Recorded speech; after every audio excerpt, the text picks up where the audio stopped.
Jorginho e Arrascaeta de volta ao Flamengo para o jogo contra o São Paulo, né? A gente vai falar da chegada do Rafinha, novo coordenador de futebol. São os dois caras do time, né? Eu acho que isso ninguém discute. Claro que a defesa se tornou muito equilibrada no ano passado e é um ponto muito positivo para o Flamengo. Claro que o Pedro é um grande centroavante. Agora, os dois pilares do Flamengo, quem faz o Flamengo jogar, para mim, é o Léo Ortiz saindo jogando ali, que sai jogando muito bem, e até o Rossi, Jorginho e Arrascaeta, para fazer a bola chegar redonda no ataque. Qual o peso da volta desses dois, Bruno, que nitidamente foram poupados para as competições mais importantes? E outra, é um São Paulo numa crise, jogando no Morumbi, em casa. Será que a gente vai ter o Morumbi cheio? E outra, Flamengo deixa de ser favorito pelo São Paulo estar em casa, mesmo com a volta destes dois grandes jogadores? Bom, o Flamengo está começando a temporada, fez só 2 jogos com seu time titular ou profissional, mesclando de um jogo para o outro. Então ele está num começo de temporada, isso não vai estar voando ainda. O Flamengo é um time melhor que o São Paulo, claro, mas o Flamengo vai estar voltando aos poucos. Esses dois, Jorginho e Arrascaeta, que são, sim, os dois melhores do time, os dois que desequilibram. O Arrascaeta é o cara que faz gol, né? Acho que desde a temporada passada ele tem a função, ele é o cara que faz os gols, ele é o artilheiro, ele é um cara que joga cada vez mais perto do gol. E o Jorginho é um cara que dá muita qualidade, é um cara que organiza, que dita ritmo, e eles vão estar no primeiro jogo deles. O calendário que puxa o brasileiro para o final de janeiro. Então o Flamengo ele vai ter agora o seu primeiro jogo realmente importante na temporada, é esse aí, a primeira rodada do Campeonato Brasileiro. O São Paulo está numa crise enorme, não? O São Paulo, apesar de ser início de ano, já está numa situação em que a confiança está baixa, em que o time está pressionado. Não é fácil, o Campeonato Brasileiro é um campeonato que, por mais que você tenha dinheiro, que você tenha jogadores melhores, quase todo jogo fora de casa é um jogo difícil. Pegar São Paulo e Flamengo mesmo. Em 2024, o São Paulo ganhou do Flamengo no Morumbi. Em 2025, o jogo foi na Vila Belmiro, mando do São Paulo. Foi empate. Não é fácil você chegar no Morumbi e ganhar do São Paulo. E eu não digo só do São Paulo, até com times que não tem o tamanho do São Paulo, é jogo duro. O Flamengo, ano passado, foi campeão. Ele foi jogar 2 vezes em Fortaleza, né? Contra o Ceará e contra o Fortaleza. Os dois foram rebaixados. O Flamengo fez 1 ponto em Fortaleza contra os dois. Ele empata com o Ceará e perde para o Fortaleza. Então é um campeonato que quase todo jogo fora de casa ele é bem complicado. Então o Flamengo eu acho até que tem um favoritismo porque é um time melhor, mas ele não está voando, ele está em pré-temporada praticamente e o São Paulo vai tentar jogar tudo. O São Paulo fica nessa, né? Ele corre risco no Paulista, o que vai fazer? Eu acho que o brasileiro tem que ser prioridade, independente da situação no Paulista. Acho que o São Paulo tem que jogar esse jogo com o seu melhor, dar o seu melhor, é o jogo mais importante em relação ao que o São Paulo tem agora. Então é um jogo, para mim, duro. Flamengo favorito, mas jogo difícil. Jogar com o São Paulo no Morumbi, independente do momento, é um jogo duro. E como eu falei, nos últimos 2 anos o Flamengo não ganhou do São Paulo aqui. Mas sem dúvida que o Flamengo é melhor e está mais tranquilo. O São Paulo já consegue estar numa pressão enorme com menos de 1 mês de temporada. Antes da gente falar dessa chegada do Rafinha, né, Mauro? Até para esse jogo contra o Flamengo, o Rafinha conhece muito bem o Flamengo. Arrascaeta e Jorginho de volta. Qual o peso desses dois jogadores? E outra, foi a decisão acertada do Felipe Luiz, né? Até porque nenhum dos dois é tão forte fisicamente. Eles são jogadores que muitas vezes precisam ser poupados, coisa que o Arrascaeta contrariou no último ano, né? Foi impressionante o quanto de jogos que o Arrascaeta jogou e o quanto ele foi decisivo. A melhor temporada do Arrascaeta na carreira, eu acho que tanto pelo Flamengo quanto pelo Cruzeiro. Agora, foi a decisão certa, Mauro, deixar esses dois caras que são os caras do time para o Brasileirão e para a Libertadores, e o que esperar desse Flamengo contra o São Paulo e do São Paulo, né, que vive uma crise contra o Flamengo no Morumbi, Mauro.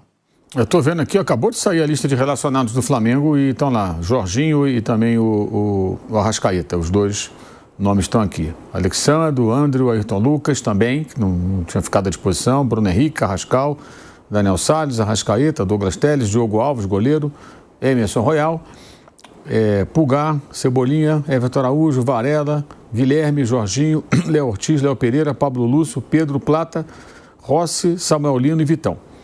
Então, eu acho que o Flamengo amanhã vai com o que é o seu time titular, hoje.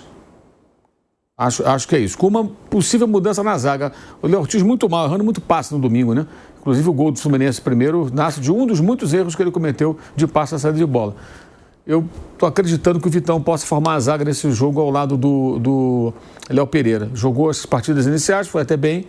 E o Léo Ortiz talvez precise de um pouco mais de treinamento e tal. Enfim, não sei. É só um palpite. E aí seria Rossi, Varela, Léo Pereira e um desses dois zagueiros, Vitão e Léo Ortiz. Danilo ainda não está à disposição, né? Estou até olhando aqui, o nome dele não está aqui de fato, não está de volta. Como esperado, Alexandre, que fez aniversário. Pulga, Jorginho, Arrascaeta, Carrascal, Pedro e Lino ou Cebolinha. Eu acho que esse vai ser o time amanhã.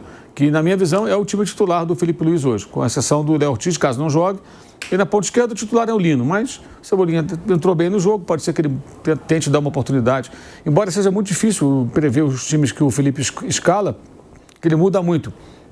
E ele vai pensar, embora ele não fale isso, eu tenho certeza que ele vai pensar nos jogos de domingo também. E vai analisar. Tem essa semana, tem esses dois jogos, o São Paulo agora, o domingo no Corinthians, pela Supercopa, e analisar a situação dos jogadores para fazer as escolhas, como deve ser, né? É claro que também questão de minutagem, tudo pode afetar. Ele pode eventualmente colocar alguém aí no banco para entrar no segundo tempo, porque não aguenta mais do que 30, 40 minutos. Isso também pode ocorrer. Mas se todo mundo estiver em condições normais, eu imagino que esse seja o time, algo próximo disso. E, Mauro, acha o Flamengo favorito, mesmo no Morumbi? Sim. Acho que sim. É um Flamengo que vai para sua prioridade agora, que é o Campeonato Brasileiro, saiu um pouco do planejamento no Campeonato Carioca. É bom para o São Paulo pegar o Flamengo no começo do campeonato, porque tanto o Flamengo quanto o Palmeiras, até o Cruzeiro, que são aí os superpoderosos agora do futebol brasileiro, não estão num ritmo avassalador ainda. Ou seja, é melhor para o São Paulo começar o brasileiro pegando um Flamengo ainda meio sem ritmo, ou não, ou já é péssimo começar o campeonato pegando um bicho-papão, podendo levar uma pancada em casa. E, claro, sobre a volta do Arrascaeta e do Jorginho aí para o Flamengo, que ainda não jogaram nesse ano, Piper. No atual momento, eu não sei o que seria melhor para o São Paulo. Aliás, eu nem sei o que não é pior para o São Paulo, né? Na fase que o São Paulo está. Veja, o São Paulo é um clube que está dividido, ele se enrolou no Campeonato Paulista, ele tem que fazer pontos nesses 3 jogos. É óbvio que não vai cair, o São Paulo vai jogar 2 vezes no Morumbi, vai sair só contra a Ponte Preta, que é o pior time do campeonato, ele vai pontuar. Mas, na verdade, hoje, disputadas 5 de 8 rodadas, São Paulo é o 14º. Ele supera o 15º no desempate, por conta do número de vitórias. E aí vem a grande questão. São Paulo vai jogar no Campeonato Brasileiro contra o Flamengo com aquilo que ele tem de melhor, ou vai poupar porque se sente na obrigação de pontuar para o Campeonato Paulista? Eu não sei. O Flamengo certamente ele vai jogar o Campeonato Brasileiro com o que ele tem de melhor. Pelo menos ele julga que seja o que está em melhores condições agora. São Paulo eu tenho dúvida. Em condições normais, janeiro seria o mês em que a distância do Flamengo para o São Paulo seria a menor durante o ano todo. Todo mundo voltando de férias, todo mundo treinou pouco. Então esse é o momento em que ainda não deu para todo mundo, obviamente, atingir o seu auge, o seu máximo. Então, por conta disso, essas diferenças elas se encurtam. E não é em relação a São Paulo e Flamengo, é todo mundo. Esse é o momento em que um monte de time de Série A perde para time de Série C. A gente vê em todos os estaduais isso. Normal, e não é porque o jogador está relaxado, de corpo humano. Não, é normal. Quando todo mundo está ainda longe da sua melhor forma, as diferenças técnicas e até físicas, elas ficam menores. Então isso vale também para São Paulo e Flamengo. Só que, qual vai ser o São Paulo? É o São Paulo que vai jogar com força máxima, ou é o São Paulo que vai poupar porque, puxa vida, temos que sair da situação incômoda no Campeonato Paulista? Eu não sei. Tomara que seja o São Paulo que dê prioridade ao Campeonato Brasileiro, que é aquilo que de fato ele tem de mais importante para jogar na temporada.